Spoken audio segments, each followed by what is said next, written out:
नमस्कार दोस्तों। आज मैं आपके लिए एक ऐसी कहानी लेकर आया हूँ जो हमें यह सिखाती है कि लालच इंसान को किस हद तक बर्बाद कर सकता है और यह भी बताती है कि धैर्य और संतोष रखने वालों का साथ भगवान कभी नहीं छोड़ते। आइए कहानी शुरू करते हैं। अगर आप पहली बार केटीवी स्टोरी चैनल पर आए हैं तो हमारे परिवार का हिस्सा बनने के लिए चैनल को जरूर सब्सक्राइब कर लीजिए। और अगर आपको कहानी पसंद आए तो इसे लाइक, शेयर और कमेंट करके हमें अपना प्यार जरूर दिखाइएगा। बहुत पुरानी बात है। एक छोटे से गांव में, जिसका नाम कल्याणपुर था, दिलीप नाम का एक मछुआरा अपनी पत्नी माया के साथ एक टूटी फूटी झोपड़ी में रहता था। सभी लोग उसे प्यार से दीलू कहकर बुलाते थे। गांव के पास एक बड़ा तालाब था जहां कई मछुआरे मछलियां पकड़ने के लिए आते थे। दीलू की किस्मत ही कुछ ऐसी थी कि वह जब भी मछली पकड़ने जाता उसके जाल में सिर्फ एक ही मछली फंसती थी, और फिर चाहे वह पूरा दिन बैठा रहे उसके जाल में कुछ नहीं फंसता था। एक दिन दीलू तालाब के किनारे बैठकर आसमान की तरफ देखते हुए बोला, हे भगवान, आज तो मेरा जाल मछलियों से भर दो। मेरी यह परीक्षा आखिर कब तक चलेगी। तभी गांव का एक आदमी वहां आया और बोला, क्यों दीलू भाई, सारा गांव जानता है कि तुम्हारे जाल में हमेशा एक ही मछली फंसती है जिससे तुम्हारा और तुम्हारी पत्नी का गुजारा चलता है। दीलू ने उदास होकर कहा, भाई, इस तरह से मेरा मजाक मत उड़ाओ। भगवान तुम्हारे और मुझसे ज्यादा इस बात को जानते हैं कि मेरी ऐसी किस्मत क्यों है। वह आदमी बोला, मजाक ना उड़ाऊं तो क्या करूं? अरे, तुम्हारा मजाक तो सारा गांव उड़ाता है। इतना कहकर वह जोर जोर से हंसने लगा और तंज कसते हुए बोला, एक मछली पकड़ने के लिए इतना बड़ा जाल? देखो तो, यह आदमी भी कमाल का है। उसकी बात सुनकर दीलू और भी दुखी हो गया। उसने अपना जाल तालाब में फेंका और थोड़ी देर बाद उसके जाल में एक मछली फंस गई। वह आदमी फिर से बोला, देखो, मैंने तो पहले ही कहा था ना कि तुम्हारे जाल में सिर्फ एक ही मछली फंसेगी। अब एक काम करो कि इस मछली को लेकर चुपचाप अपने घर चले जाओ, क्योंकि आज का तुम्हारा काम तो हो गया है। अब चाहे तुम शाम तक बैठे रहो, कोई मछली नहीं फंसने वाली। इतना कहकर वह आदमी फिर से जोर जोर से हंसता हुआ वहां से चला गया। बेचारा दीलू शाम तक अपना जाल फैलाए तालाब के किनारे बैठा रहा, परंतु कोई और मछली उसके जाल में नहीं फंसी। थक हार कर वह घर चला गया। उसने वह एक मछली अपनी पत्नी माया को देते हुए कहा, आज भी सिर्फ एक ही मछली मेरे जाल में फंसी है। पता नहीं भगवान की क्या मर्जी है। उसकी पत्नी माया बहुत ही लालची और गुस्सैल थी। वह बोली, मेरी तो किस्मत ही फूट गई। तुमसे शादी करके मैंने अपना जीवन बर्बाद कर लिया। कैसे आदमी हो तुम? बाकी सभी मछुआरे तो जाल भर भर के मछलियां लेकर आते हैं और उन्हें बेचकर खूब पैसा भी कमाते हैं, और एक तुम हो जो सिर्फ एक मछली लेकर ही घर आते हो, जिसे खाकर मेरा अकेले का पेट भी नहीं भरता। दीलू उदास होकर कहने लगा, माया, तुम ऐसी बातें मत करो। सारा गांव मुझे ताने मारता है तो मुझे इस बात का कोई दुख नहीं होता, लेकिन जब तुम मुझे ताने मारती हो तो जैसे मेरा कलेजा फट जाता है। तब माया बोली, मेरी समझ में यह नहीं आता कि तुम इस बेकार से तालाब के पीछे ही क्यों पड़े हो। इसके अलावा भी कई और तालाब हैं, तुम उधर जाकर मछलियां क्यों नहीं पकड़ते? दीलू बोला, माया, बाकी तालाब या तो राजा के अधिकार में है या फिर घने और डरावने जंगल के बीच है। ऐसे हालातों में मैं क्या कर सकता हूं? माया बोली, मुझे इस बात से कोई मतलब नहीं है। तुम किसी भी तरह कुछ भी करके ज्यादा से ज्यादा मछलियां पकड़ा करो, नहीं तो जो आदमी नहीं करते वह मुझे करना पड़ेगा। दीलू बोला, क्या मतलब है तुम्हारा माया? क्या करना पड़ेगा तुम्हें? उसकी पत्नी गुस्से में बोली, अक्सर आदमी अपनी औरतों को छोड़ देते हैं, लेकिन यह पहला मामला होगा जब एक औरत अपने आदमी को छोड़ देगी। इतना कहकर माया पैर पटकती हुई वहां से चली गई। बेचारा दीलू बेइज्जती महसूस करता हुआ मायूस होकर घर से बाहर निकल गया। उसने माया से कुछ नहीं कहा क्योंकि वह उससे बहुत प्यार करता था। अगले दिन दीलू इसी निराशा में अपना जाल लेकर तालाब की तरफ जा रहा था कि उसे रास्ते में एक बूढ़ी औरत मिली। उसने बचपन में दीलू की देखभाल की थी क्योंकि उसके माता पिता उसके छोटे होते हुए ही चल बसे थे। वह एक समझदार औरत थी और हमेशा दीलू को सही रास्ता दिखाती थी। आज दीलू को उदास देखकर वह बोली, दीलू, कल फिर से तुम्हारे घर से तुम्हारे और तुम्हारी पत्नी के झगड़ने की आवाज आ रही थी। दीलू उदास होकर कहने लगा, क्या बताऊं, कल फिर से मेरे जाल में सिर्फ एक ही मछली फंसी देखकर माया को गुस्सा आ गया था और वह मुझ पर टूट पड़ी। बूढ़ी औरत ने कहा, तुम अपनी पत्नी को समझाते क्यों नहीं? अगर तुम्हारे जाल में एक मछली फंसती है तो क्या हुआ? क्या पता भगवान तुम्हारी परीक्षा ले रहे हो सकता है कि कल तुम्हारे जाल में बहुत सारी मछलियां फंस जाए। तुम्हारी पत्नी को सब्र से काम लेना चाहिए। अगर पत्नी ही पति को नहीं समझेगी तो कैसे चलेगा? दीलू ने कहा, मैं कई बार अपनी पत्नी को समझा चुका हूं, पर अब मैं उसे कैसे समझाऊं, मुझे तो खुद समझ में नहीं आ रहा। तुम्हें पता है काकी, उसने तो कल यही भी कह दिया कि अगर हालात ऐसे ही रहे तो वह मुझे छोड़ देगी। भगवान तो मेरी परीक्षा ले ही रहे हैं, लेकिन माया की इस बात ने भी मेरी चिंता को और भी बढ़ा दिया है। बूढ़ी औरत हैरान होते हुए बोली, हे भगवान, ये कैसी पत्नी है जो अपने पति को मुश्किल हालातों में उसे छोड़ने की धमकी दे रही है? बेचारा दीलू चुपचाप सोचता हुआ वहां से आगे चल दिया।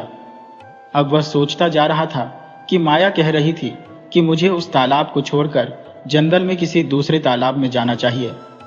आज मैं आखिरी बार देखूंगा, अगर आज मेरे जाल में मछलियां न फंसी तो मजबूरी में मुझे दूसरे तालाब को ढूंढना पड़ेगा। अपने आप से बातें करता हुआ दीलू उस तालाब के पास आ पहुंचा।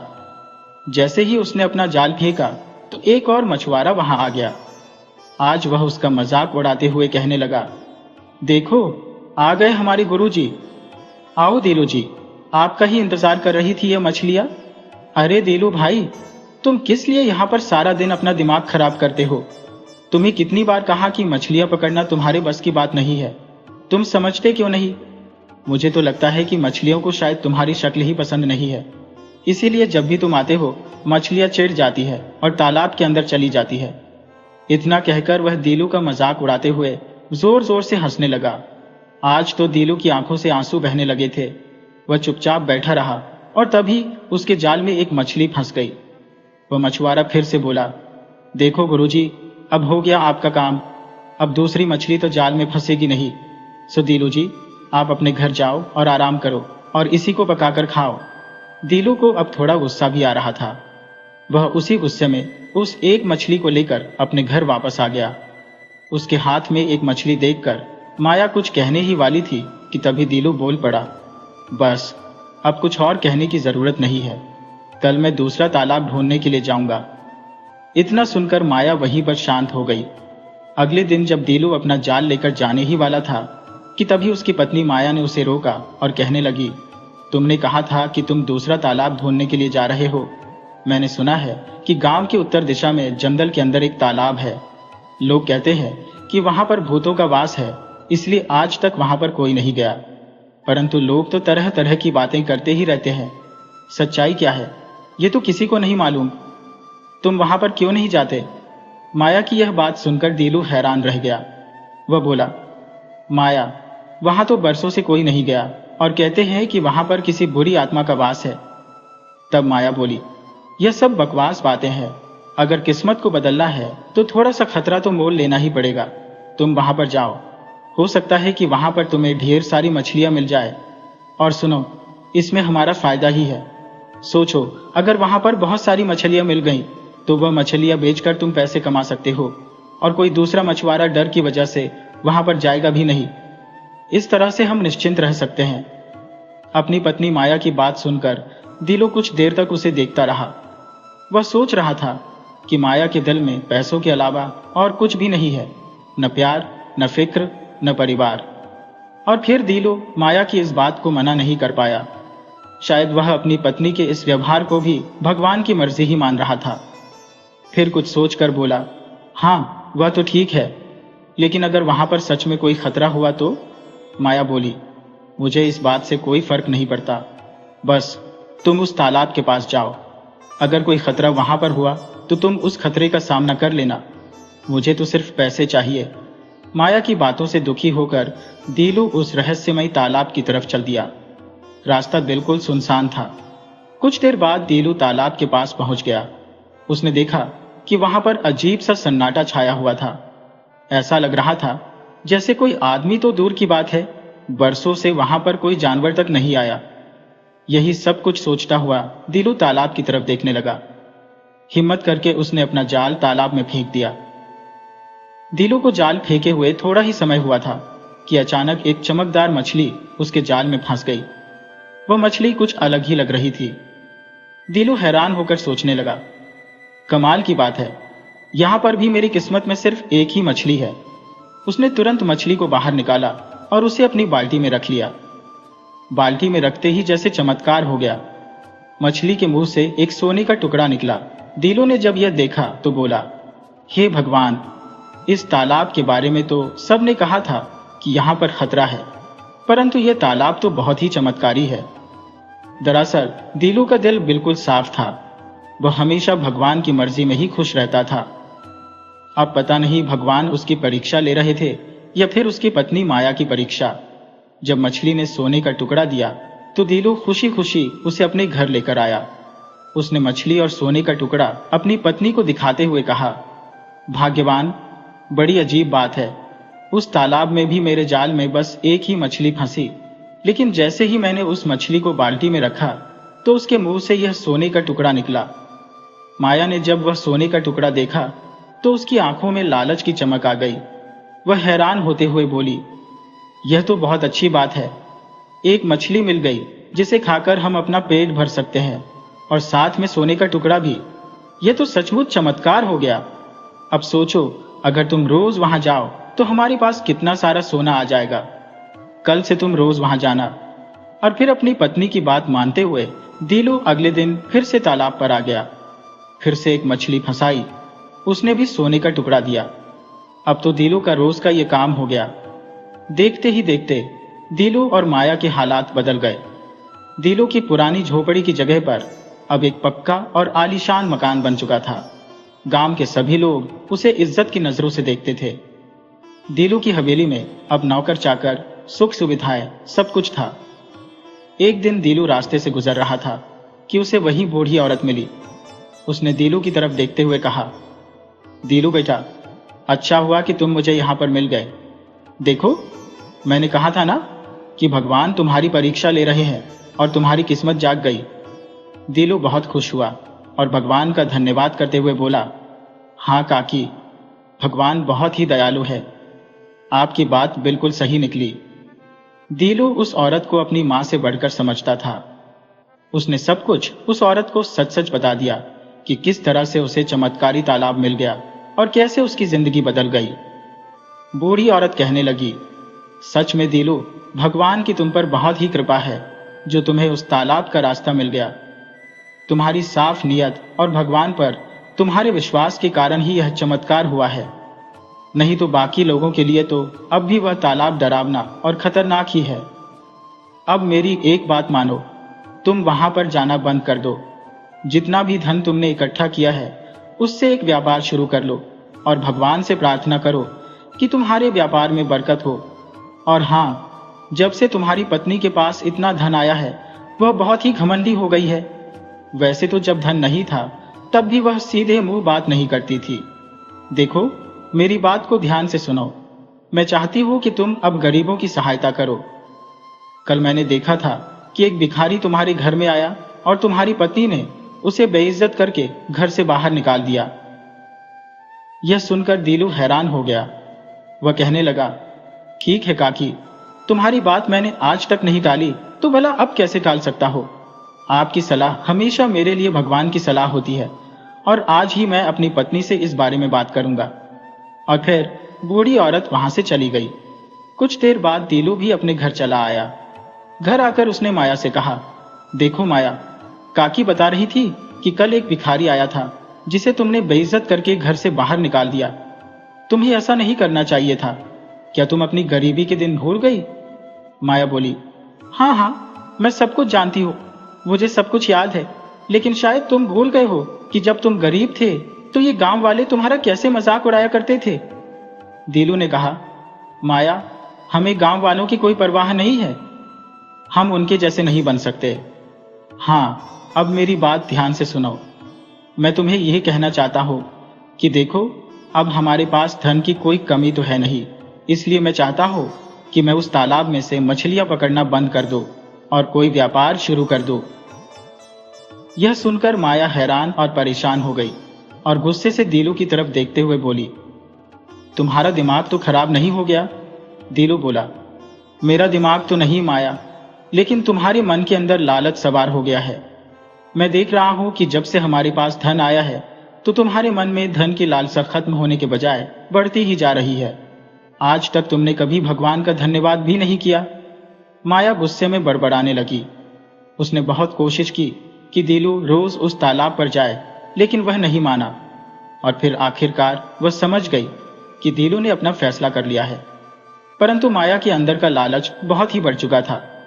थक हार कर वह दीलू से कहने लगी, चलो ठीक है, जैसी तुम्हारी मर्जी, परंतु तुम मेरी एक आखिरी बात तो मान ही सकते हो। दीलू बोला, कौन सी बात? वह बोली, सोचो, अगर हर रोज एक मछली में से एक सोने का टुकड़ा मिलता है तो क्यों ना हम एक ही बार में सारी मछलियां निकाल लें। सोचो, हमें कितना सारा सोना एक ही बार में मिल जाएगा। माया की बात सुनकर दीलू परेशान हो गया। वह थोड़ा गुस्से में आ गया और बोला, तुम पागल हो गई हो। वह कोई साधारण तालाब नहीं है, वहां अवश्य कोई रहस्य की बात है। अगर हमने उस तालाब की मर्यादा तोड़ी तो अनर्थ हो जाएगा। माया घमंड में हंसती हुई बोली, जब तुम गरीब थे तो बहुत ही बहादुर थे, परंतु धनवान बनने के बाद तुम डरपोक कब से हो गए। देखो, अब तुम फिर से उस तालाब के पास जाने के लिए मना मत करो। मेरे कहने पर तुम यह आखिरी काम तो कर ही सकते हो। अगर तुमने मेरा कहा नहीं माना तो मैं जहर खा लूंगी और अपनी जान दे दूंगी। तुम्हें मालूम है कि मैं कितनी जिद्दी हूं। यह सुनकर दीलू हैरान रह गया। वह बोला, माया, तुम जिद्दी नहीं बल्कि लालची हो।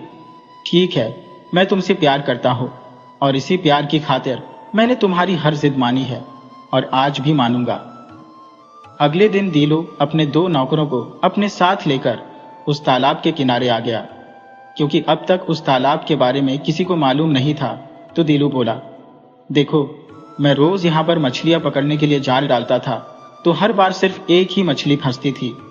आज मैं चाहता हूं कि इस तालाब की सारी मछलियां मुझे मिल जाए। इसीलिए तुम दोनों बाल्टियों से इस तालाब का सारा पानी निकाल दो और जल्दी से काम पर लग जाओ। वह तालाब ज्यादा बड़ा नहीं था। दोनों नौकर उसके आदेश का पालन करते हुए बाल्टियों से तालाब का पानी निकालने लगे। दिन भर की मेहनत के बाद दीलू को अपनी मेहनत बेकार लगने लगी।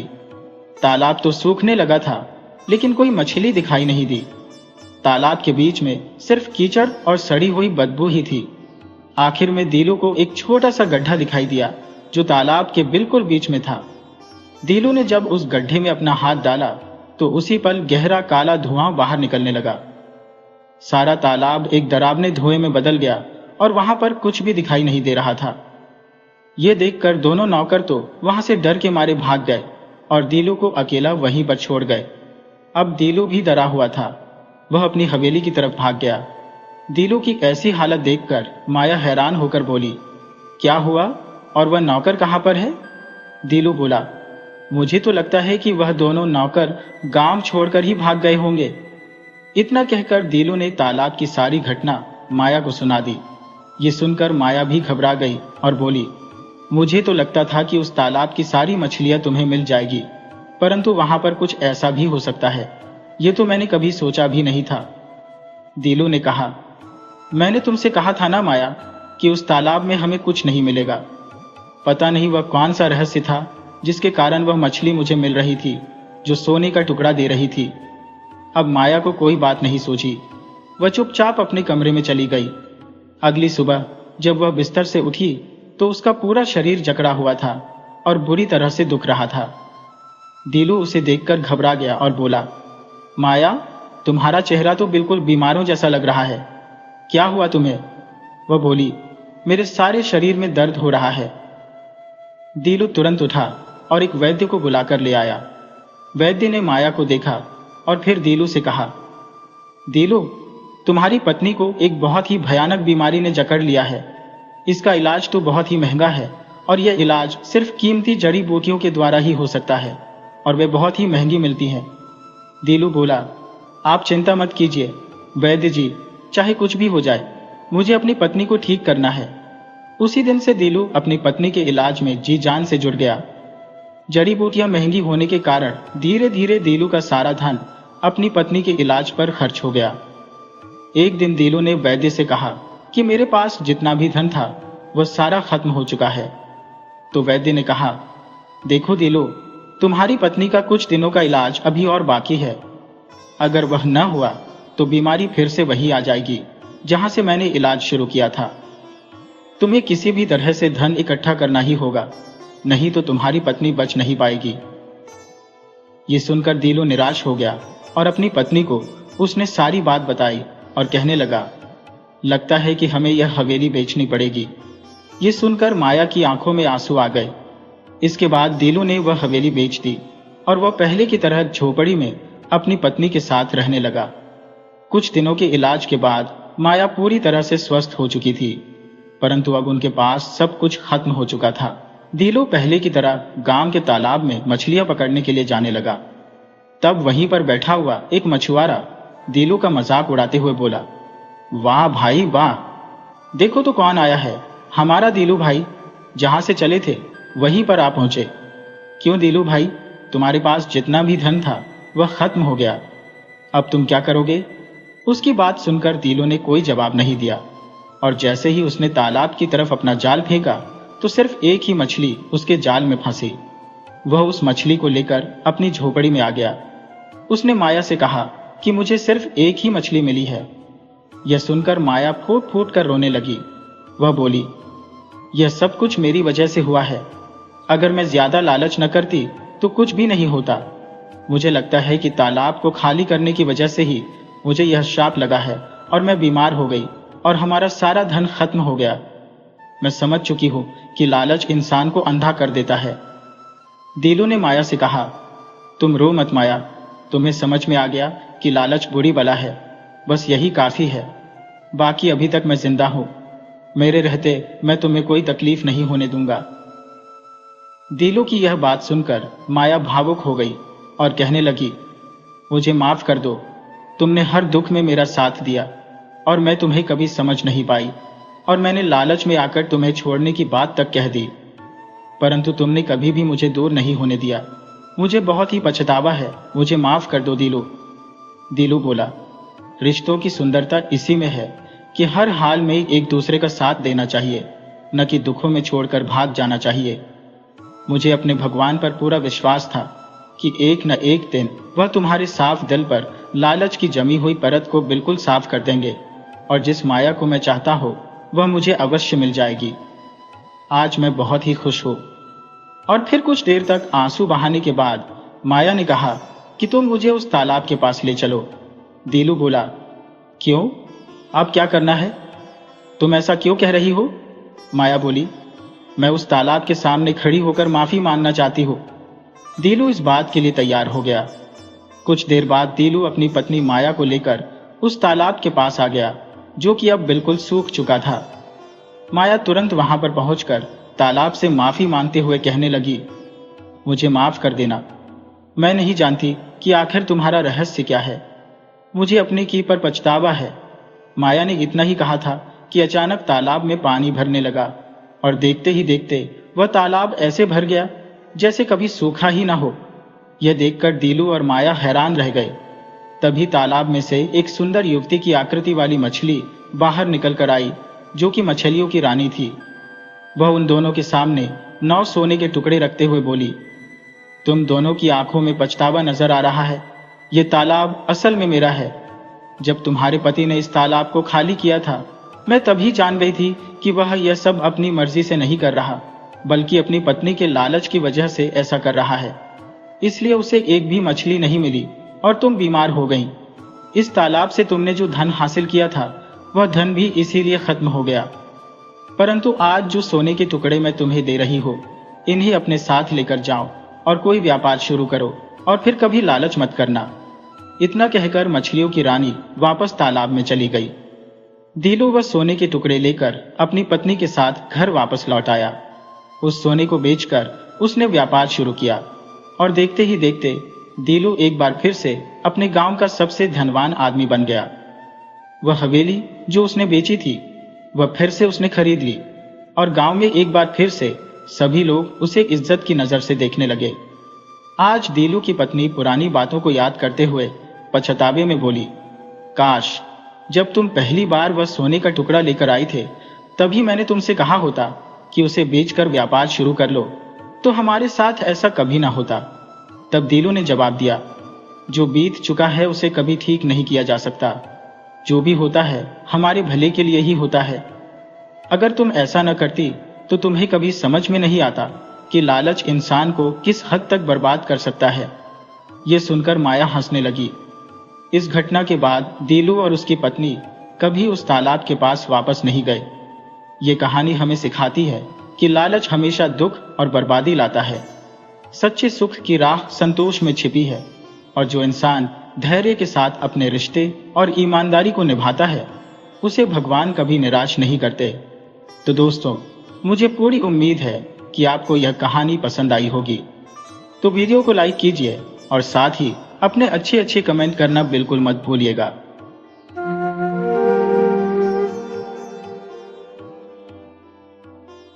यह एक सच्चे प्रेम की कहानी है जो वर्षों के इंतजार, धोखे और त्याग की कसौटी पर खरी उतरती है।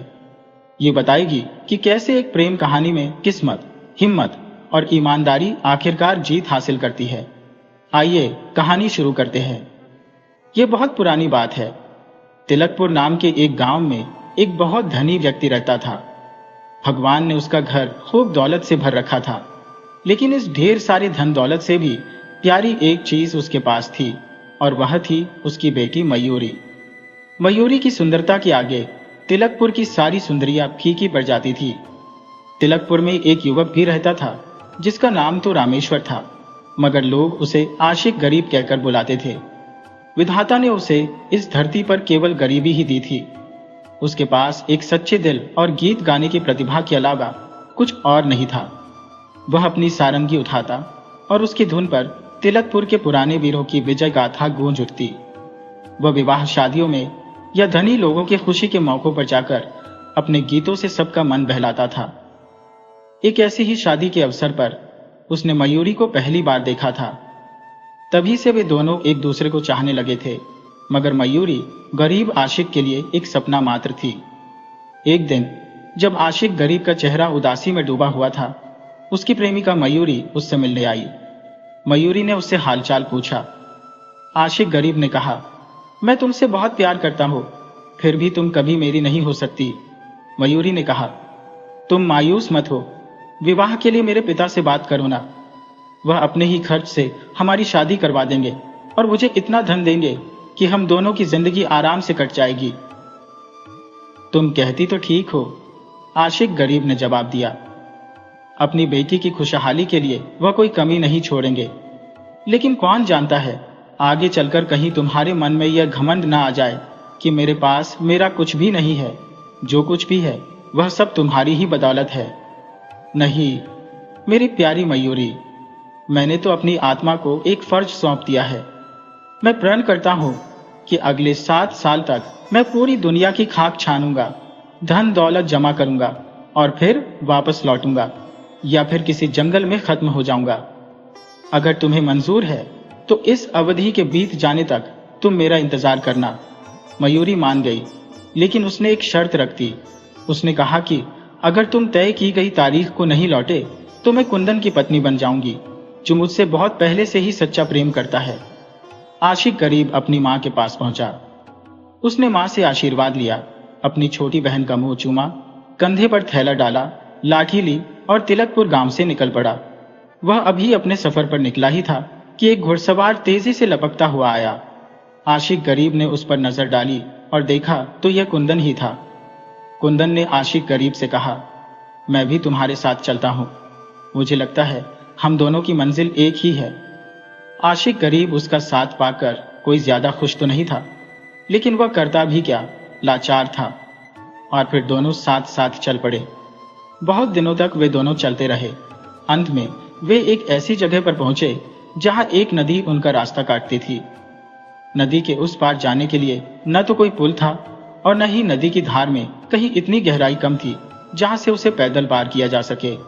कुंदन ने कहा, तुम इसे तैर कर पार करो, मैं तुम्हारे पीछे पीछे आता हूं। आशिक गरीब ने अपने कपड़े उतारे और अलग फेंक दिए और तैरना शुरू कर दिया। पार पहुंचने पर उसने मुड़कर देखा तो वह चिल्ला उठा, हे ईश्वर, ये कैसी मुसीबत है। उसने देखा कि कुंदन उसके कपड़ों को समेटकर तिलकपुर की ओर तेजी से भागा जा रहा है। उड़ती हुई धूल के सिवा उसे कुछ नजर नहीं आ रहा था। ऐसा मालूम होता था मानो कोई सांप जमीन पर सरसराता हुआ भागा जा रहा हो। कुंदन ने तिलकपुर पहुंचकर अपना घोड़ा रोका और आशिक गरीब के कपड़े लेकर उसकी मां के पास पहुंच गया।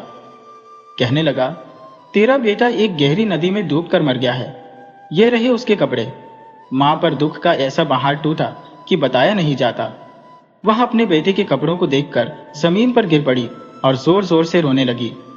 इसके बाद आशिक गरीब के कपड़े लेकर वह अपनी होने वाली बहू मयूरी के पास पहुंची। मयूरी से कहने लगी, मेरा बेटा डूबकर मर गया, यह उसके कपड़े हैं जो कुंदन लेकर लौटा है। अब तुझे पूरी छूट है, तू जो चाहे कर, जिससे मर्जी शादी कर। यह देखकर मयूरी मुस्कुराई और कहने लगी, तुम भी किसकी बातों पर यकीन करती हो? ये सब कुंदन की मनगढ़ंत बातें हैं। जब तक तय किए गए 7 साल पूरे नहीं हो जाते, मैं किसी और को अपना पति नहीं बना सकती। ये कहकर उसने दीवार पर लटकी आशिक गरीब की बांसुरी उतारी और अपने प्रिय गीत की धुन बजाने लगी। इधर आशिक गरीब नंगे पांव नंगे बदन एक गांव में जा पहुंचा। गांव के भले लोगों ने उसे कपड़े दिए, खाना दिया। बदले में उसने अपने मधुर संगीत और अपने गीतों से उनका दिल बहलाया। इस प्रकार वह एक गांव से दूसरे गांव, एक नगर से दूसरे नगर आगे बढ़ता ही गया और दूर दूर तक उसका नाम फैल गया। अंत में घूमते घूमते वह खिलाफ नगर में जा पहुंचा और फिर हमेशा की तरह एक सराय में पहुंचा। वहां पर सारंगी मांगकर उसने गाना शुरू कर दिया। संयोग की बात है, उन दिनों खिलाफ नगर के राजा, जो संगीत और गीत के बहुत बड़े प्रेमी थे, उन्हें अच्छे गायकों का बड़ा शौक था। उसके पहले कितने ही गायक उनके सामने आए, लेकिन कोई उनके मन को न भाया। राजा के नौकर गायकों की खोज में सारे नगर की धूल छानते छानते थक चुके थे। तभी अचानक सराय के पास से गुजरते समय उनके कानों में एक जादू भरी आवाज सुनाई दी। वे तेजी से भीतर जा पहुंचे और आशिक गरीब से कहने लगे, चल हमारे साथ हमारे राजा के पास, नहीं तो इनकार करने पर तू अपने सिर से हाथ धो बैठेगा। मैं आजाद आदमी हूं, तिलकपुर मेरा घर है, मैं मुसाफिर हूं, जी करेगा तो जाऊंगा, नहीं तो नहीं। गाता जरूर हो, परंतु तभी जब मेरा जी करता है। तुम्हारा राजा मेरा कोई मालिक नहीं है। लेकिन इसके बावजूद राजा के नौकर जबरदस्ती उसे पकड़कर अपने राजा के सामने ले गए। राजा ने कहा, गाना गाओ। आशिक गरीब ने गाना शुरू किया और उसका यह गीत क्या था, यह तो मयूरी के रूप का तराना था। गर्वी राजा को गीत इतना पसंद आया कि उसने आशिक गरीब को अपने दरबार में ही रख लिया।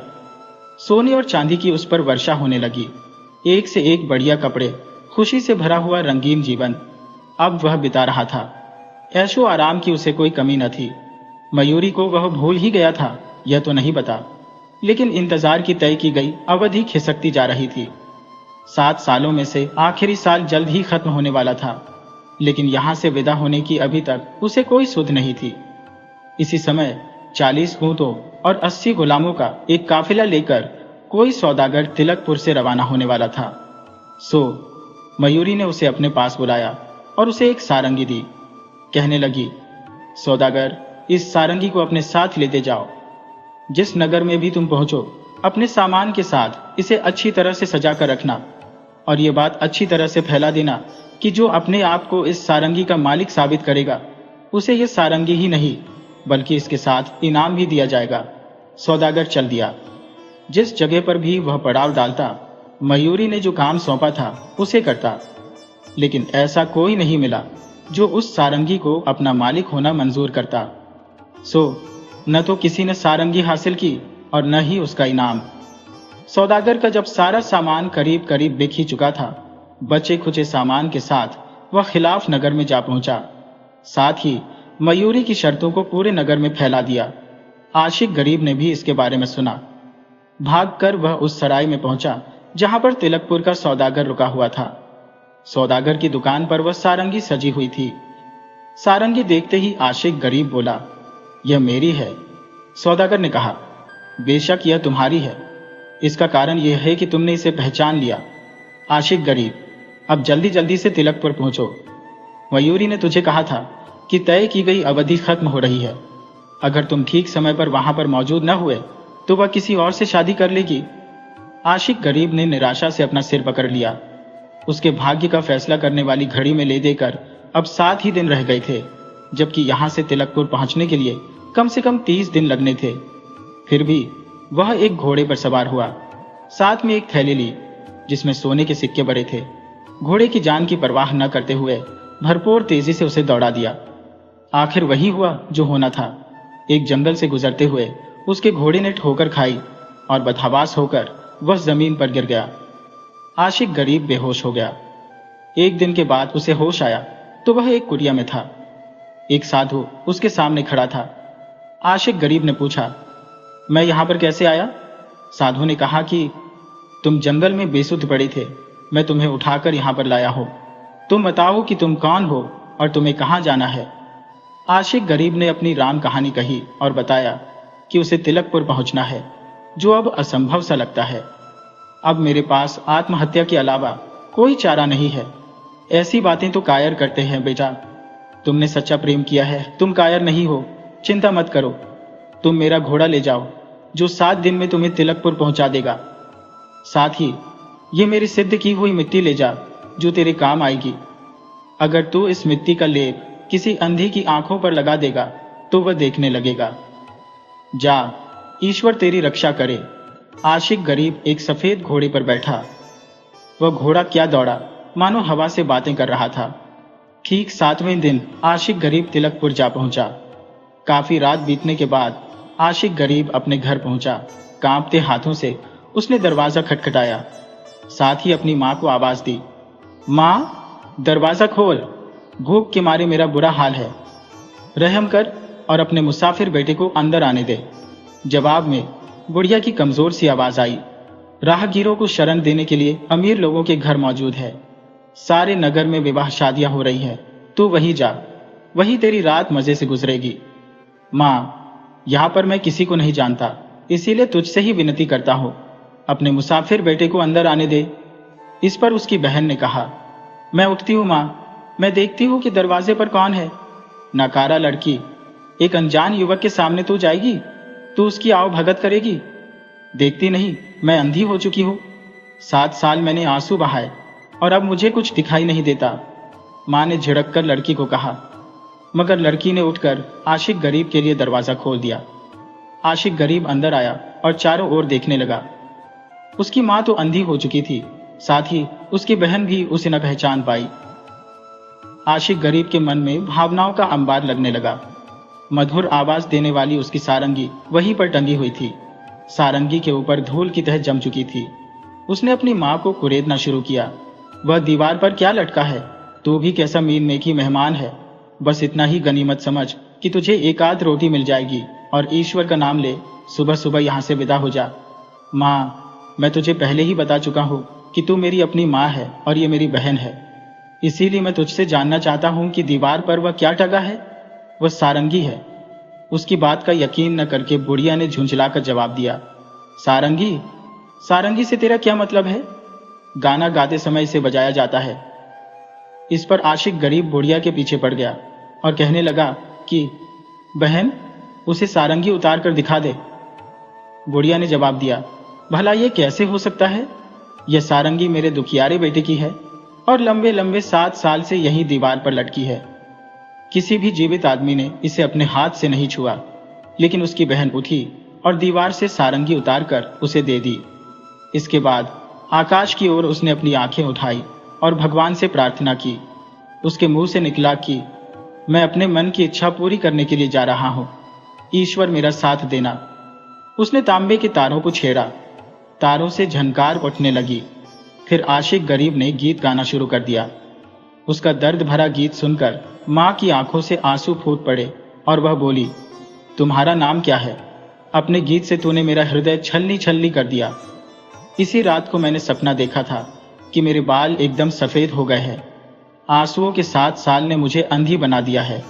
तेरी आवाज मेरे बेटे की आवाज से मिलती है, सो तू ही बता कि वह कब लौटेगा। आशिक गरीब ने बुढ़िया को बहुत समझाया कि वह उसी का बेटा है, बुढ़िया ने उसका यकीन नहीं किया। कुछ मिनट तक रुकने के बाद आशिक गरीब ने कहा, मेरी अच्छी माँ, कम से कम इतना तो कर दे कि यह सारंगी मुझे कुछ देर के लिए दे दे। मैं इसके साथ अपना नसीब आजमाना चाहता हूँ। मैंने सुना है कि पास ही में शादी हो रही है। मेरी बहन मुझे वहां का रास्ता दिखा देगी। मैं गाऊंगा बजाऊंगा और जो कुछ मिलेगा उसे तुम दोनों के साथ साझा करूंगा। नहीं नहीं, मैं यह नहीं मान सकती। जब से मेरा लड़का गया है यह सारंगी कभी घर से बाहर नहीं गई।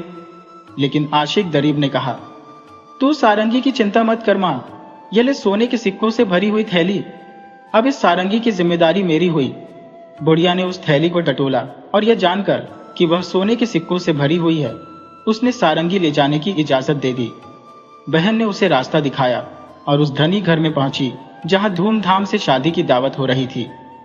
अपने भाई को वहां पर छोड़कर बहन खुद दरवाजे पर खड़ी हो गई। वह देखना चाहती थी कि अब आगे क्या होता है। मयूरी इसी घर में रहती थी और ठीक इसी रात वह कुंदन की पत्नी बनने वाली थी। कुंदन अपने सगे संबंधियों और साथियों के साथ खाने पीने में मस्त था। दूसरी तरफ मयूरी पर्दे के पीछे अपनी सहेलियों के साथ बैठी थी। उसके एक हाथ में जहर का प्याला था और दूसरे में तेज खंजर था। उसने कसम खाई थी कि कुंदन के पलंग पर पांव रखने से पहले वह अपना काम तमाम कर लेगी। तभी पर्दे की ओर से उसने सुना कि कोई अजनबी आया है और वह गीत गाने की इजाजत मांग रहा है। कुंदन ने उस अजनबी से कहा, बेशक तुम गीत गाओ, मैं तुम्हारा गीत सुनकर खुश हो जाऊंगा। यह शादी का मौका है। गाने और नाचने वालों को भला कौन मना कर सकता है। सो तू भी कुछ सुना तो मैं भी तुझे एक मुट्ठी सोना दूंगा। इसके बाद आशिक गरीब ने अपनी सारंगी उठाई और गाना शुरू कर दिया। गाने लगा, खिलाफ नगर में मैंने मिस्री मदिरा का जाम लगाया और सिर्फ 3 ही दिन में मैं उड़कर यहां पर आया। कुंदन के भाई के दिमाग में बुद्धि कुछ कम ही थी। कुंदन अपने भाई के साथ बैठा था। उसके भाई ने खंजर निकाला और चिल्लाकर बोला, तू झूठ बोलता है। खिलाफ नगर से यहां कोई 3 दिन में कैसे आ सकता है। कुंदन ने उसे संभालते हुए कहा, अरे भाई, ये तो गायक है और अपनी कल्पनाओं में यह सारी दुनिया घूम सकते हैं। तुम इसकी बातों की फिक्र मत करो। आशिक गरीब ने अपना गीत आगे जारी रखा। इधर मयूरी ने जब उसकी आवाज सुनी तो आशिक गरीब को पहचान लिया। जहर के प्याले को एक तरफ फेंका और खंजर को दूसरी तरफ, और अपनी सहेली से बोली, तू नहीं पहचान सकी इसे, लेकिन मैंने इसकी आवाज को पहचान लिया है। यह इतनी प्यारी आवाज सिर्फ मेरे गरीब आशिक की है। मयूरी दौड़ती हुई पर्दे से बाहर आई और झरोखी से उसने अपने आशिक को देखा और पहचान लिया। उसके मुंह से एक चीख निकली। भागी भागी वह उसके पास पहुंची और उसके गले में बाहें डाल दी। इसके बाद कुछ पलों के लिए वे दोनों बेसुध हो गए। कुंदन का भाई ये देखकर आगा बोला हो गया। उसने खंजर निकाला और उन पर टूट पड़ा।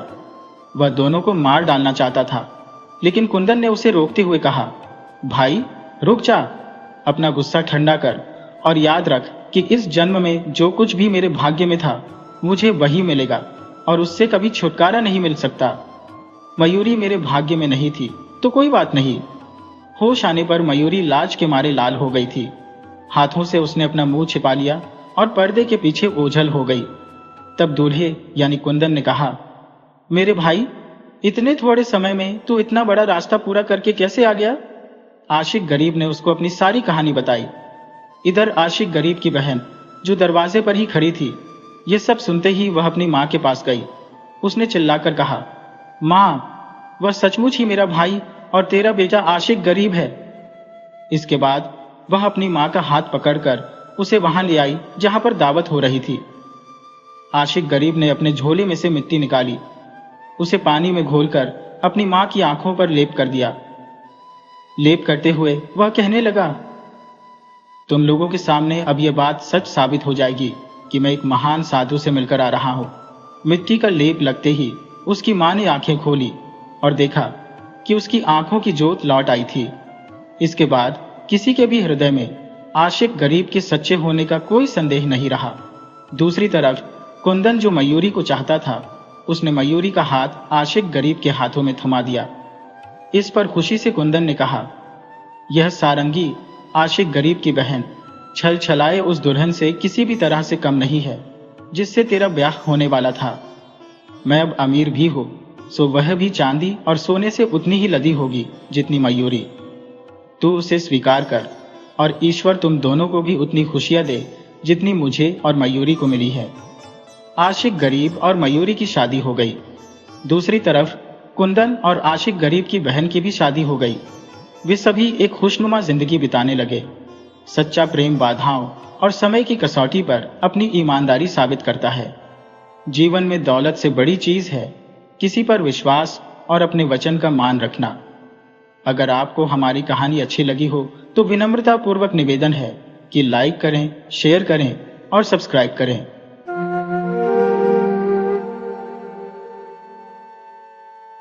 एक जमाने की बात है, एक शहर में एक राजा राज करता था। राजा बड़ा ही रहमदिल था और रानी भी बहुत पूजा पाठ वाली औरत थी। राजा रानी आपस में बड़े प्यार से रहते थे। उनके बीच कभी कोई झगड़ा या मनमुटाव नहीं होता था। दोनों में खूब प्यार था और ऐसे ही धीरे धीरे वक्त गुजर रहा था। एक दिन रानी को चक्कर आ गया और वह जमीन पर गिर पड़ी। राजा ने फौरन राजवैद्य को बुलाया।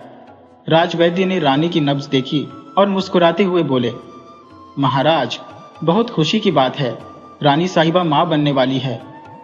यह सुनकर राजा बहुत खुश हुए और उन्होंने पूरे शहर में मिठाइयां बंटवाई। अब धीरे धीरे वक्त बीता।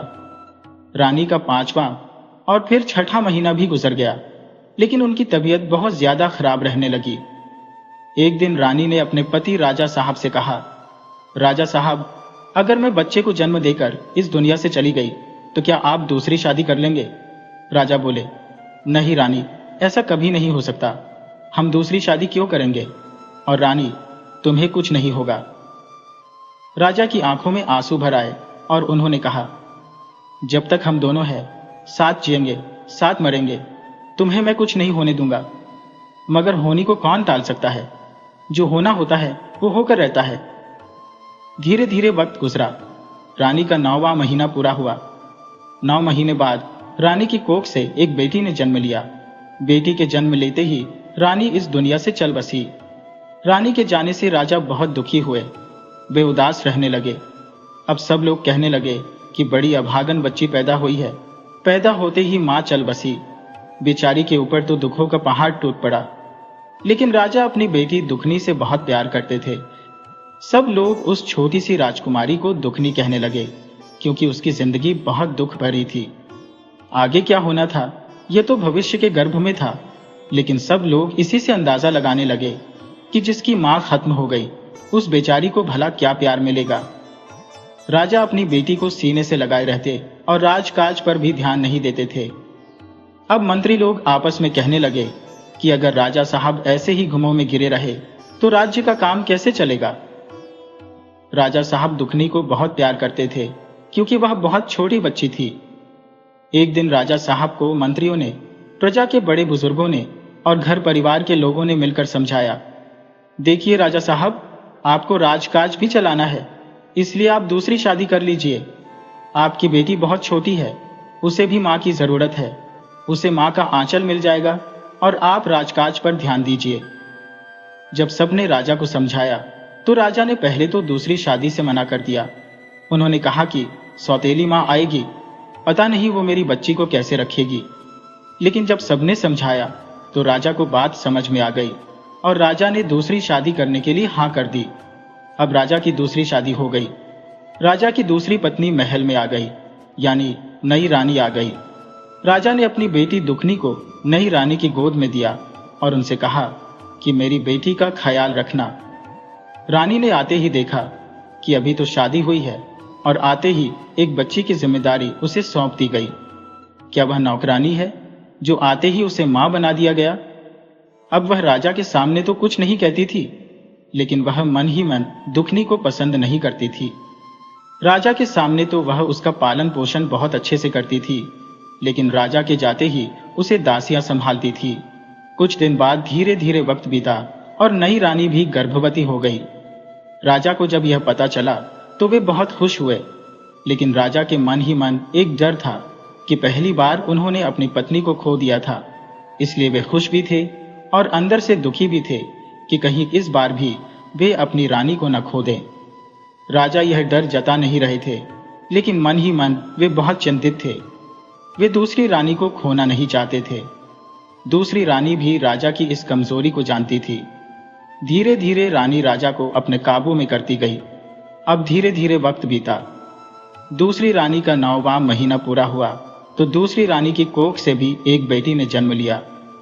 रानी और बेटी दोनों स्वस्थ थी, इसलिए उस लड़की का नाम सुखनी रखा, क्योंकि वह सुखों में पैदा हुई थी। अब राजा की 2 संतानें हो गईं। 2 माताएं और एक पिता थे। दोनों संतानों का पिता एक और माताएं 2 हो गईं। अब दोनों लड़कियां महल में पलने लगी। दुखनी दासियों के हाथों पली बड़ी थी, जबकि सुखनी को मां की गोद नसीब हुई थी।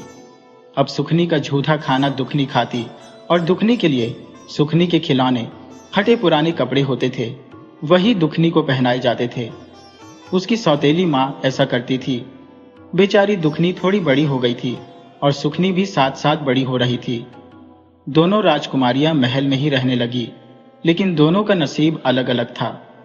दुखनी दासी बनकर रहती और सुखनी राजकुमारी बनकर रहती। धीरे धीरे दुखनी को उसकी सौतेली मां खाना बनाने और घर के कामों में लगाने लगी। दुखनी को पढ़ने उसकी मां नहीं भेजती थी। सुखनी पढ़ाई करने जाती थी। राजा रानी के इशारे पर नाचने लगे थे। उन्हें तो दुखनी का दुख जरा भी दिखाई नहीं देता था।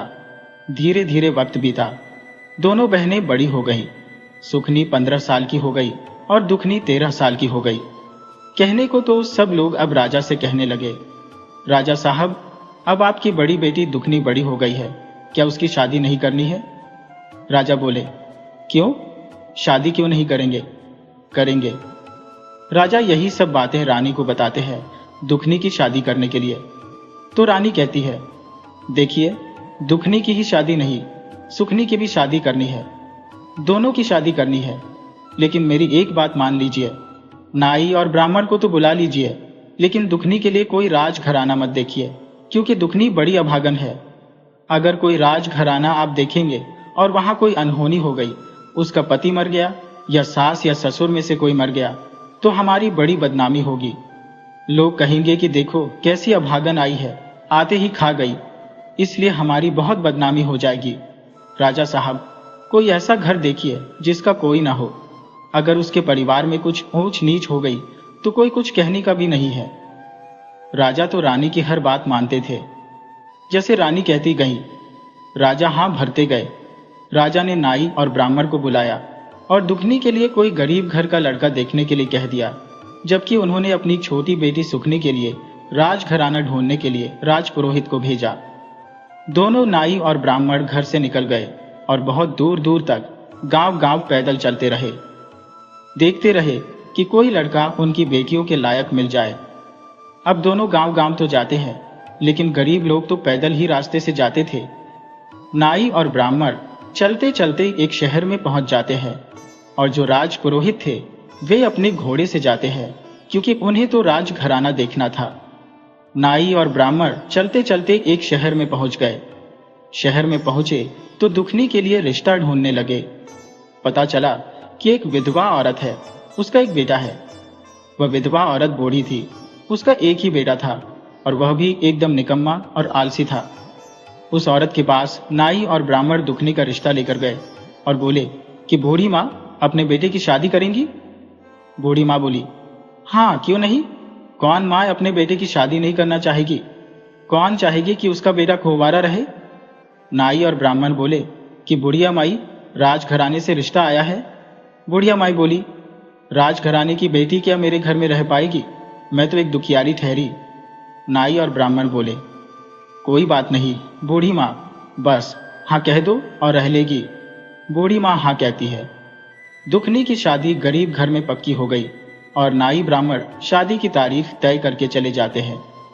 सुखनी के लिए उसी राज्य में, उसी गांव के एक राजा के घर में, जिनके घर में दास दासियां लगे हुए थे, नौकर चाकर लगे हुए थे, उसी गांव में, उसी राजघराने में सुखनी की शादी राजपुरोहित पक्की कर गए थे। और दोनों शहर को वापस लौट आए और राजा से जाकर कहने लगे, राजा साहब, आपकी दोनों बेटियों की शादी पक्की हो गई है। राजपुरोहित भी बता देते हैं कि उनकी बेटी का राजघराने में रिश्ता हुआ है और दुखनी का एक गरीब घर में। नाई और ब्राह्मण बताते हैं राजा के घर में जो सुखनी जाएगी और गरीब घर में दुखनी। राजा साहब दोनों की शादी के बारे में सुनकर बड़े ही खुश होते हैं। तारीख पक्की हो गई, सब तैयारियां होने लगी। दोनों का रिश्ता जानकर राजा साहब शादी की तैयारी करने लगे। धीरे धीरे वक्त बीतता चला गया। शादी का वक्त आ गया। राजा साहब ने तिलक की तैयारी की। एक के लिए साधारण तिलक की तैयारी की और एक के लिए बहुत सारी शाही तरीके से तिलक की तैयारी की गई। बढ़िया बढ़िया कपड़े लत्ते, गहने और हीरे मोतियों के थाल भरकर तिलक के लिए सुखनी के लिए भेजे गए। वही बेचारी दुखनी के लिए साधारण सा नारियल और कुछ कपड़े और कुछ हल्के फुल्के गहने लेकर उसका तिलक किया गया। दुखनी की बारात में जो आए वे 5 आदमी थे, बैलगाड़ी से आए थे। सुखनी के बाराती तो हाथी घोड़ों से आए थे। कुछ बारात पैदल भी आई थी। बहुत सारे लोग बारात में आए थे। शादी एक ही आंगन में हुई थी, एक ही मंडप सजा हुआ था। सुखनी को बहुत सारे गहने चढ़ाए गए, लेकिन दुखनी को तो बस सिंदूर दान हो गया और उसका विवाह हो गया। जब वह विदा होने लगी, सुखनी को तो खूब जो उसकी खोज में उसकी माँ चावल देती है और जीरा देती है। दुखनी की खोज में सोचती है कि इसकी खोज में मैं कैसे दूं, और इसकी खोज में वह कुछ नहीं देगी। दुखनी की खोज जो दासी थी, जो दासी उसके पास थी, जो उसे पालती पोसती थी, वह उसकी खोज भर देती है। दुखनी बैलगाड़ी से जा रही है, सुखनी की डोली उठ रही है। दोनों बहनें विदा हो गईं। दोनों बहनें अपने ससुराल चली गईं। जब ससुराल गईं तो ससुराल में सुखनी का तो राजघराने में विवाह हुआ था। उसका तो बहुत ही अच्छे से स्वागत हुआ था, बहुत ही अच्छे से उसका गृह प्रवेश हुआ था। बेचारी दुखनी का विवाह भी बहुत गरीब घर में हुआ, फिर भी उसकी बूढ़ी सास उसका भी गृह प्रवेश करवाती है। सुखनी अपने ससुराल में सुखी जीवन जीने लगी और दुखनी जो है वह बहुत ही दुखी रहने लगी। जब ससुराल में गई, शाम हुई तो अपनी सास से दुखनी कहती है, माँ मैं भोजन क्या बनाऊं? तो सास कहती है, बेटी देखो कुछ होगा तो बना दो। तो दुखनी देखती है तो घर में थोड़ा बहुत ही अन्न बचा था, खाना उसी का बना दी। सुबह से तो अब उसके पास कोई अन्न भी नहीं था। सुबह का खाना कैसे बनेगा? किसी तरह 2-4 दिन मुश्किल का जीवन बिताई। उसके बाद दुखनी कहती है, माँ जी क्या मैं भी आपकी मदद करूं? मैं भी कुछ काम करती हूं। तब उसकी सास कहती है, बेटी तुम तो नई नवेली दुल्हन हो, राजघराने की हो, आखिर तुम कौन सा काम करोगी? दुखनी कहती है, माँ जी जो भी काम मिलेगा वह काम हम कर लेंगे। भूखे मरने से तो अच्छा है कि हम कोई काम कर लें। और घर में वह लीपा पोती करके, सजा संवार कर, उसे सुंदर सा उसने अपने घर में भगवान की तस्वीर लगा दी, भोलेनाथ की तस्वीर लगा दी, माता रानी की तस्वीर लगा दी और घर को अच्छे से साफ सफाई करके सजा दिया। पति को रोज कहती कि कुछ न कुछ काम करने जाओ और ये घर पर पड़े रहते हो। और वह भी दूसरों के घर में काम करने जाने लगी और कहने लगी कि चाची, दादी, अड़ोस पड़ोसियों से आप कोई भी काम देंगे तो हम वह काम कर देंगे। अब घर में गोबर उठाना, कोई कहता मेरे घर के बर्तन धो देना, कोई कहता मेरे घर के कपड़े धो देना, कोई झाड़ू पोछा के लिए कहता। तो दुखनी घर के काम लोगों के करने लगी, घर के काम करने लगी। धीरे धीरे वक्त बीतता जा रहा था। धीरे धीरे 4-6 महीने बीते। दुखनी गर्भवती हो गई और धीरे धीरे 9वां महीना हुआ। दुखनी के एक सुंदर सा बेटा पैदा हुआ। कुछ दिन बाद 2-2.5 साल, 3 साल बीते। फिर से दुखनी को एक और संतान हो गई। उसके बाद जो दुखनी है वह गांव वालों के काम कर करके, गांव वाले उसकी मेहनत और लगन से बहुत प्रसन्न थे। दुखनी बहुत ही मीठा बोलती थी, बहुत ही पूजा पाठ वाली औरत थी और वह जीवित पुत्रिका का व्रत भी करने लगी थी, जितवा भगवान की पूजा करने लगी। अपने बेटों की लंबी उम्र के लिए भगवान से प्रार्थना करने लगी और उपवास रहने लगी। दूसरी संतान हुई तब भी वह नहीं छोड़ी। तीसरी संतान, चौथी संतान भी हो गई। एक दिन न जाने उसके मन में ख्याल आया, वह अपनी बहन के घर गई, सुखनी के घर। दुखनी तो 4 बच्चों की मां हो गई, लेकिन सुखनी के एक भी संतान नहीं थी। जो दुखनी है वह अपनी बहन के घर गई और कहती है, अरे बहन। सुखनी कहती है, कैसे आना हुआ और तेरे घर का क्या समाचार है? सुखनी जब पूछती है तो दुखनी कहती है, क्या बताऊं बहन, मेरा तो कुछ ठीक नहीं है, लेकिन तुम बताओ। सुखनी कहती है, बहन मेरा तो कुछ भी ठीक नहीं है। देखो मेरे तो बहुत ही ठाठ है। दाई भोजन बनाकर देती है, दासी चूल्हा छौका करती है, दासी ही सारे काम करती है। बस मैं तो पलंग पर बैठकर रानी बनकर रहती हूँ। दुखनी बोली, देखो बहन, मैं क्या बताऊं, मेरे तो 4 बच्चे हैं। 4 बच्चों का भोजन जुटाना ही बड़ा मुश्किल हो जाता है। कोई 10 साल का हो गया है, कोई 5 साल का हो गया है। देखो, किसी के घर में चूल्हा छौका करती हो, बर्तन किसी के घर मांजती हो, किसी के घर गोबर उठाती हो, और इसी तरह अपने बच्चों की परवरिश कर रही हो। अपनी बहन की बातें सुनकर सुखनी कहती है, अरे बहन बहन, सबके घर तुम घूम घूम के जाती हो चूल्हा छौका करने, क्या मेरे घर काम नहीं कर सकती? अरे मेरे घर भी काम करना, सबके घर जाती हो तो क्या मिलता है?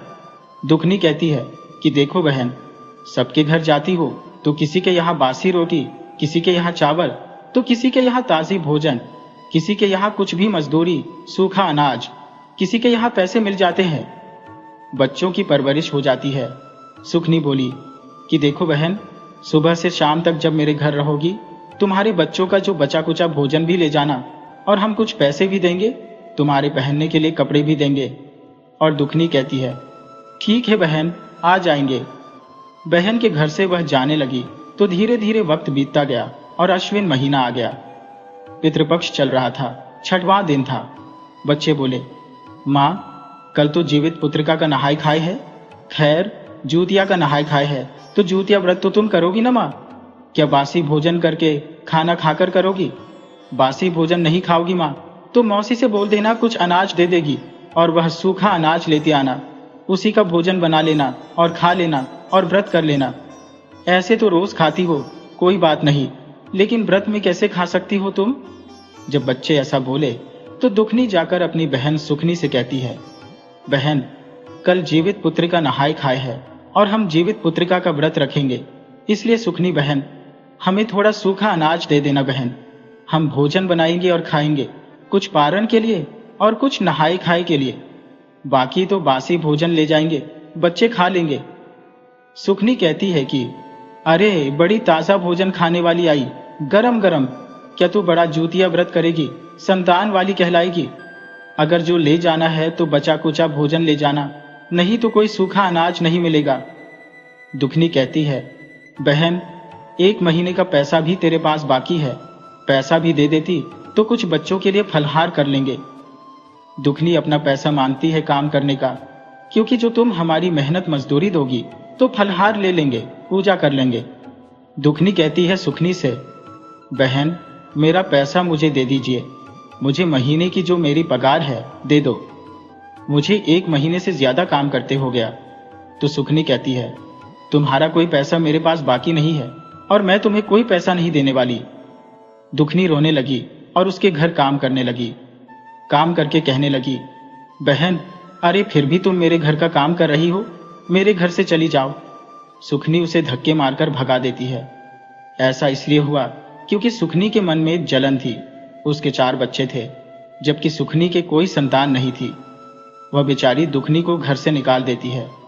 दुखनी रोते रोते अपने घर आ जाती है और रोते रोते बच्चे कहते, माँ, तुम क्यों रो रही हो? दुखनी बोली, बेटा, ऐसी कोई बात नहीं है। बच्चे कहते हैं, क्या मौसी के घर चावल नहीं मिला? क्या सूखा अनाज नहीं मिला?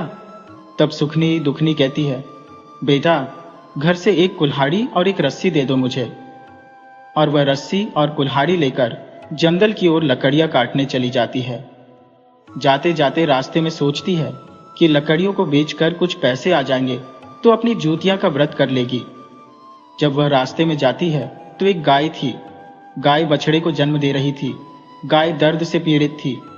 गाय की नजर आया कि लगता है कोई मनुष्य की आहट है। गाय कहती है, अरे, कौन जा रही हो? दुखनी कहती है, हे गाय माता, मैं दुखनी हूं। तो दुखनी बोली, अरे बेटी, मैं तो बछड़े को जन्म देने में असमर्थ हूं और मुझे बड़ी पीड़ा हो रही है। मेरा जो प्रसव काल है, जरा तो मेरी पीठ सहला देगी, मेरे बच्चे का जन्म देने में आसानी हो जाएगी। दुखनी काम से जो उसे झिझक नहीं थी, वह कहने लगी, ठीक है। वह बड़ी आसानी से कर लेती थी। गाय माता के पास गई, उसका पेट सहलाने लगी। गाय माता को आराम मिला, बच्चे का जन्म दे दिया और गाय दुखनी से बड़ी खुश हुई। दुखनी वहां से आगे चली तो देखती है एक नागिन थी। जो केंचुली उसके शरीर से उतर रही थी और वह अपने शरीर को बड़ा रगड़ रही थी, लेकिन उसकी केंचुली उतर नहीं रही थी। नागिन बड़ा तड़प रही थी। उसे लगा कि कोई मनुष्य की आहट है, कोई मनुष्य है जो जा रहा है। नागिन पलट के देखी तो कहती है, बहन कौन हो तुम, मेरे पास आओ। दुखनी कहती है, अरे तुम तो नागिन हो, 10 लोगी मुझे। नागिन कहती है, अरे बहन मैं तो खुद दर्द से पीड़ित हूँ, आओ बहन जरा सा मेरा सर सहला दो और अपने हाथ से मेरी केंचुली उतारने में मदद कर दो।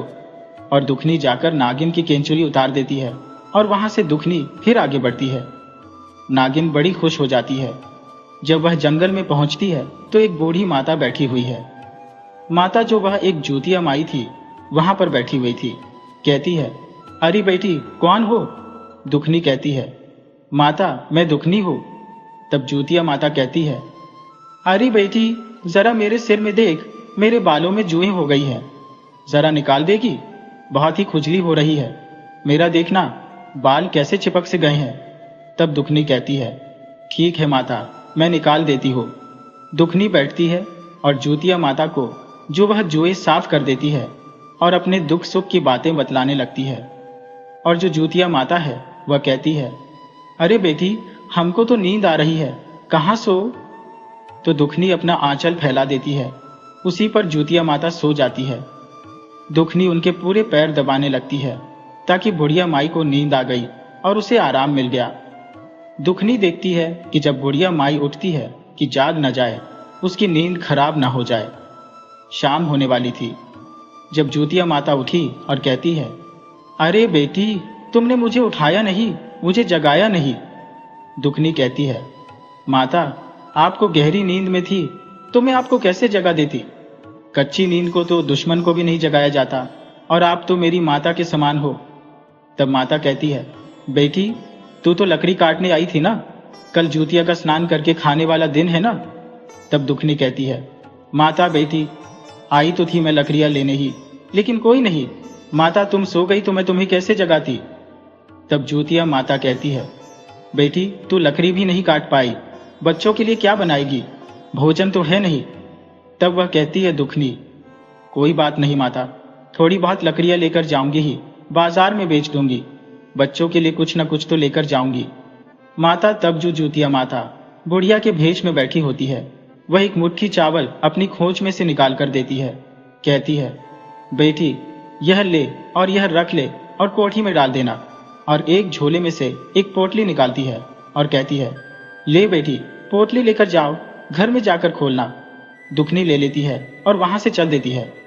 जब वह वापस आती है तो वही नागिन उसे देख और आवाज लगाती है, अरे ओ दुखनी बहन आओ मेरे पास। और कहती है, बहन तुमने मेरी केंचुली उतार ली तो तुमने मेरी बड़ी मदद की। अब दुखनी कहती है, देखो बहन तुम्हारी केंचुली उतर गई है, तुम मुझे 10 लोगी। तब नागिन कहती है, बहन हम नहीं रसेंगे, तूने तो मेरी मदद की है, आओ बहन आओ। जब दुखनी नागिन से कहती है कि बहन मेरे पास जो नाग मणि है मेरे पास पड़ी हुई है, मेरे काम की तो है नहीं, इस नाग मणि को तुम अपने घर में रख दो, तेरा घर अन्न धन और संपत्ति से भर जाएगा, दीपक जैसा जलता रहेगा, लेकिन किसी को देना मत और बताना मत। बाहर रखोगी तो नागों का वास हो जाएगा, तुम्हारे घर में सांप जाने लगेंगे। अंदर जाकर किसी ऐसी जगह पर रखना जो दीपक जैसा जलता रहेगा। ऐसा कहकर दुखनी को नागिन माता जो नागमणि दे देती है और वहां से लेकर दुखनी नागमणि को लेकर आगे जाती है। आगे जाती है तो गाय माता जो बछड़े के साथ बैठी हुई थी, गाय माता कहती है, अरे दुखनी बिटिया आओ आओ मेरे पास।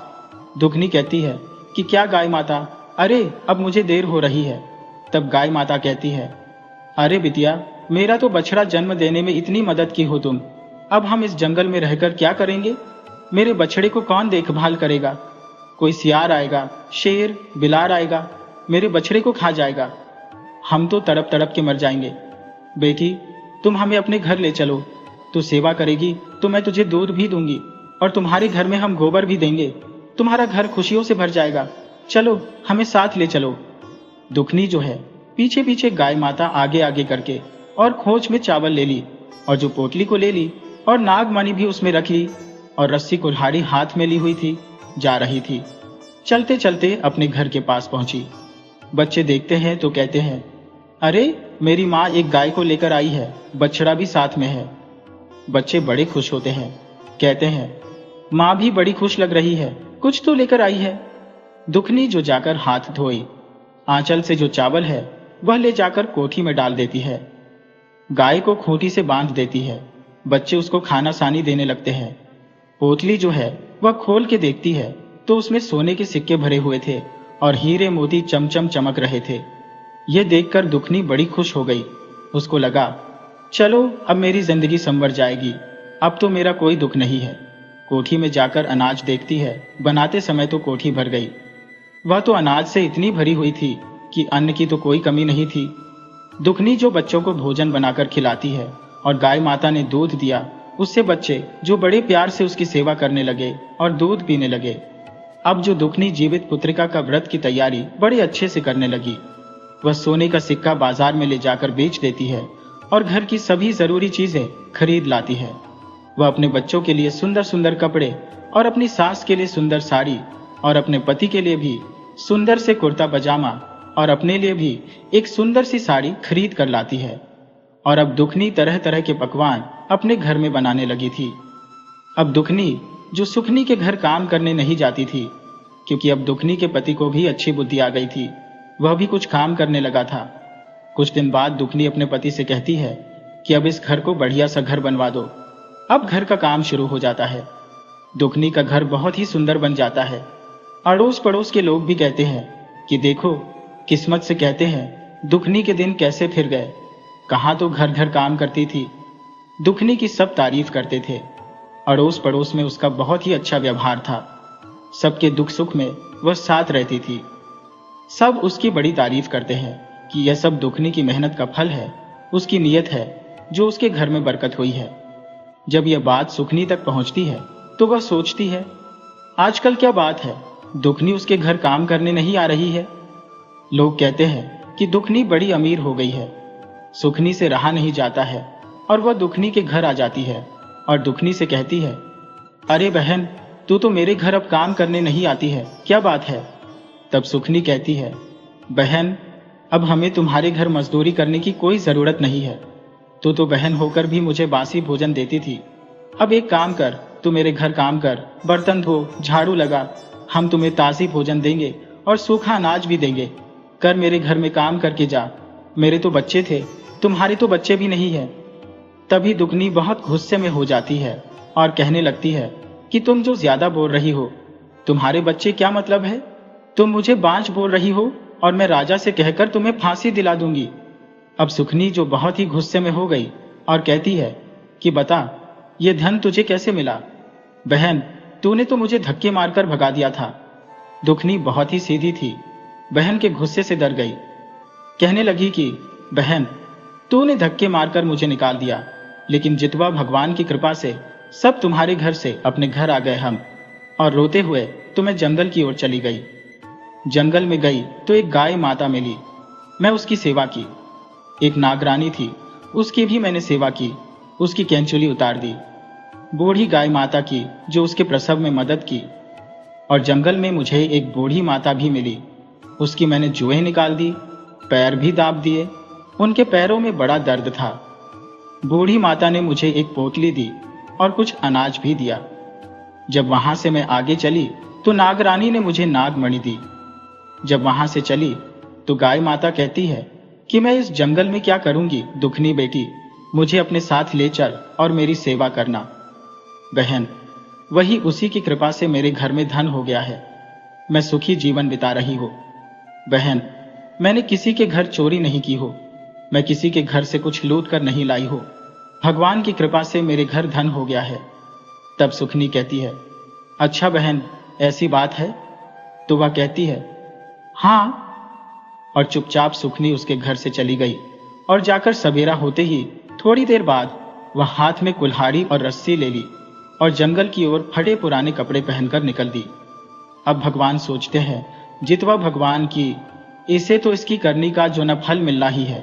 पूजा पाठ भक्ति तो कुछ करती नहीं है, और देखो कैसे उसकी दौलत को देखकर चिड़क है। उधर तो देखो दुखनी है, रोज पूजा पाठ, भक्ति करती थी, लेकिन यदि ऐसे दर्शन नहीं देंगे तो कुछ नहीं मिला, तो यह तो रोज जो उसे नोच नोच कर खा जाएगी, इसलिए अभी इसे भी दर्शन देना पड़ेगा। गाय माता है जो बस उसी तरह पीड़ा में तड़प कर बेचैन हो रही थी। ये तो सब बनावटी था।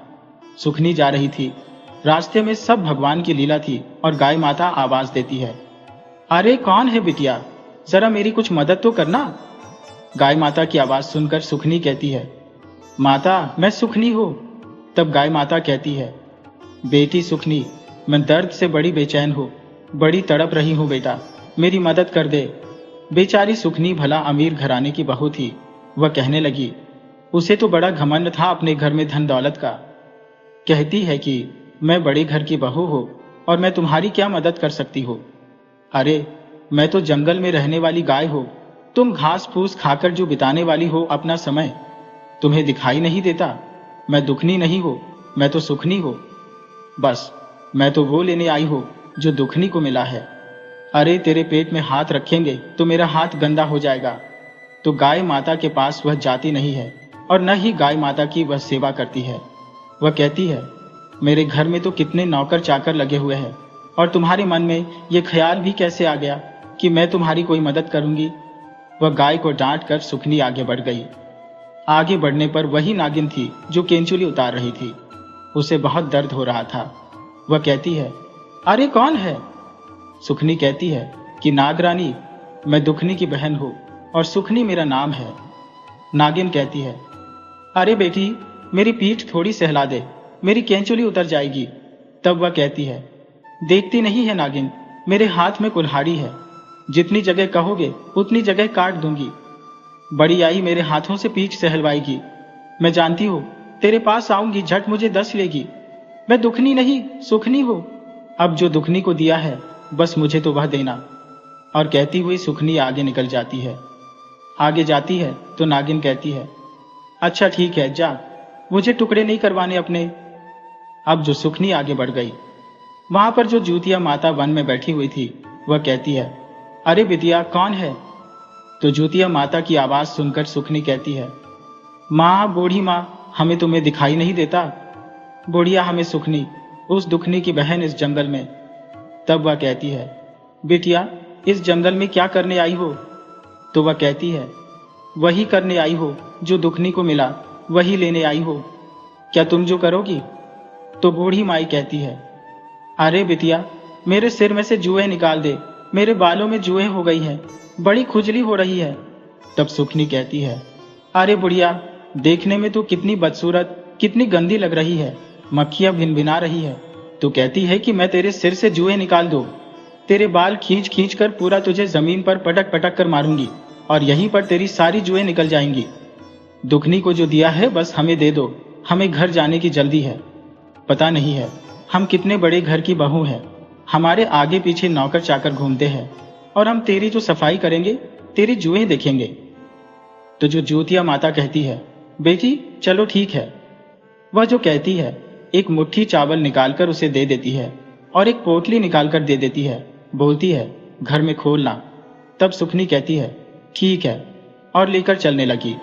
रास्ते में उसे नागरानी मिलती है। नागरानी अपनी फुफकार लगाकर उसे काटने के लिए दौड़ती है, लेकिन सुखनी डर जाती है। नागिन की फुफकार से वह भागने लगती है। आगे गाय अपने सींगों से उसे मारने को दौड़ती है कि तुझे मैं दूंगी जो दुखनी को दिया। वह गाय से भी अपनी जान बचाकर भागती है और आगे जाकर एक गड्ढे में गिर जाती है। उसके हाथ पांव छिल गए थे, माथे पर चोट लग गई थी। अब घर से घर के लिए भागती है तो उसकी सास कहती है, अरे सुखनी कहाँ गई थी। तो वह कहती है, हम बताएंगे ना आपको, देखिए कहाँ गए थे। तो क्या करती है, वह पोटली खोलती है तो उसमें क्या देखती है, बस मिट्टी थी। घर में कीड़े मकोड़े थे। उसमें पोटली खोलते ही जो भिन भिनाने लगते हैं। सवेरा होते ही वह देखती है उसके घर में इतनी गंदगी फैल जाती है, चारों तरफ कीड़े मकोड़े दौड़ रही हैं। अब जो सुखनी दौड़ते भागते दुखनी के घर जाती है, दुखनी को बहुत ही गाली गलौज करती है, उसे मारने को चढ़ती है। तो वह कहती है, अरे अभागिन, जन्मते ही तो अपनी माता को खा गई, अब मुझे बुद्धि सिखाती है। मैंने ऐसा किया और ऐसे तुझे धन मिला। मैं भी तो जंगल में गई, बुढ़िया खाली एक पोटली दी जिसमें खाली कीड़े मकोड़े भरे हुए हैं। उस नागिन ने तो फुफकार से मुझे दौड़ने के लिए, काटने के लिए दौड़ी। मैं तो वहां से जान बचाकर भागी, और मैं जो गाय है वो देखना गड्ढे में गिर गई हो। कैसे मेरे हाथ पांव छिल गए हैं। तब दुखनी कहती है, अच्छा बहन, ऐसी बात है। तो मैं तो दुख के मारे गई थी, लेकिन तुम तो सुख में गई हो। गाय माता को क्या बोली थी तुमसे? तब वह बोली, गाय माता को हम बोले, गाय माता कह रही थी, मेरा पेट सहला दो। मैंने उनका पेट सहलाया ही नहीं, मैंने उसे डांट दिया। नागरानी को तो मैंने बोला, कुल्हाड़ी से तेरे टुकड़े टुकड़े कर दूंगी। बूढ़ी माता मिली तो मैंने वही बुढ़िया की पोटली जो उसने मुझे दी, मैंने घर में आकर खोली तो कीड़े मकोड़े बिलबिला रहे हैं। सास मुझे कितनी गालियां दे रही है। जिस कोठी में चावल डाले बुढ़िया ने बोला था, मेरा सारा चावल कोठी का खत्म हो गया, सारा अन्न का कोयला बन गया। बहन, तू धन के घमंड में चूर होकर गई थी। दुखनी सुखनी से कहने लगी, हम एक दुखियारी थे तो माता मेरा दुख हरण करने के लिए आई। मैं सच्ची थी, आसमान से गई और पूरी आत्मा से मैंने उनकी सेवा की। माता की जुएं निकाली, उनके हाथ पैर दबाए। तुम सुखी हो, तुम्हारे घर में कोई कमी नहीं है। तुम लालच के बल पर गई, उल्टा उन्हें धमका कर आई हो, और माफी तो माननी दूर रही। अभी भी माफी मान लो, तुम्हारा भी कल्याण हो जाएगा। तुम्हारे घर में जो भी इतना नुकसान हुआ है उसकी भरपाई हो जाएगी। धीरे धीरे तुम्हारा धन नष्ट हो जाएगा। तब कहती है सुखनी, बहन तो मैं क्या करूं? तब दुखनी कहती है, जाओ भगवान की भक्ति, भजन, पूजा पाठ करो। तब वह कहती है, बहन तुमसे सिर्फ 2 साल ही छोटी हो, तुम्हारी 4 संतान हो गई, मेरे तो एक भी नहीं है, मैं क्या करूं? तब दुखनी कहती है, देखो बहन, नसीब का खेल है, भाग्य में जो लिखा होता वही होता है। मेरे भाग्य में संतान की प्राप्ति थी। हम दुख करके भी संतान की जो परवरिश किए। तू घमंड में रानी बनकर पलंग पर बैठी रहती थी, कोई किसी को आदर भाव से बात नहीं करती, अपने धन के घमंड में रही। भगवान की भक्ति, पूजा पाठ करो, सब कुछ तुम्हारा होगा। सुखिया कहती है, बहन मुझे माफ कर दो, और बहन के पांवों में लेट जाती है कि बहन मुझे माफ कर दो, मैं घमंड में आ गई थी, अब दोबारा गलती नहीं करूंगी, और धन के उसमें घमंड में अंधी हो गई थी। मैंने अपने रिश्तों को नहीं पहचाना, अपनी बहन का इतना अपमान किया, मुझे माफ कर दो बहन। दुखिया कहती है, देखो बहन, जब पिताजी आते हैं तो मेरे घर नहीं आते, तुम्हारे घर जाते हैं, और हम आज तक कभी जो मायके नहीं गई, मायके का मुंह नहीं देखा जब से विवाह हुआ है। मेरे 4 बच्चे हैं, 4 संतानें हैं, लेकिन आज तक ननिहाल का मुंह नहीं देखे गरीबी के कारण। पिताजी मेरे घर नहीं आते। तो सुखनी कहती है, बहन क्षमा कर दो मुझे, अब से सारे परिवार वाले भी तुम्हारे घर आएंगे, हम भी अपनी बहन की तरह तुम्हें प्यार करेंगे। बस आज तक तो मेरे मन में सौतेलेपन भरा हुआ था, और धन की घमंड की पट्टी मेरी आंखों पर चढ़ी हुई थी। सौतेला सौतेला कह के मेरी माँ जो है, मेरे दिल के अंदर इतनी नफरत भर दी जो अब तक गई नहीं, ऐसी की ऐसी थी। बहन कुछ करो। कहती है, देखो बहन, दुखनी कहती है, संतान की प्राप्ति के लिए तो तुम्हें जूतिया का व्रत करो, उनका उपवास करो, और अपने अभी जो पितृपक्ष चल रहा है, 2-4 दिन के बाद हम स्नान करने जाएंगे, नहाए खाए तुम भी चलना। तब दुखनी सुखनी कहती है, ठीक है बहन, मैं भी चलती हूँ। स्नान करके दुखनी सुखनी दोनों नहाए खाए अष्टमी व्रत करती है, उपवास करती है, जूतिया व्रत करती है।